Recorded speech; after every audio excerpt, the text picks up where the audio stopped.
हाताचा घेतला पावलांनी आम्हा वाळवंटी तुझी सावली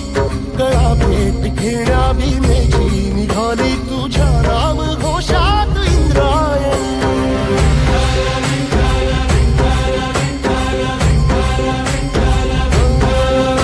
भिडे आसमंती ध्वजा वैष्णवांची उभी पंढरी आज नानावली तुझे नाव ओठी तुझे रूप ध्यानी जीवाला तुझी आस गा लागली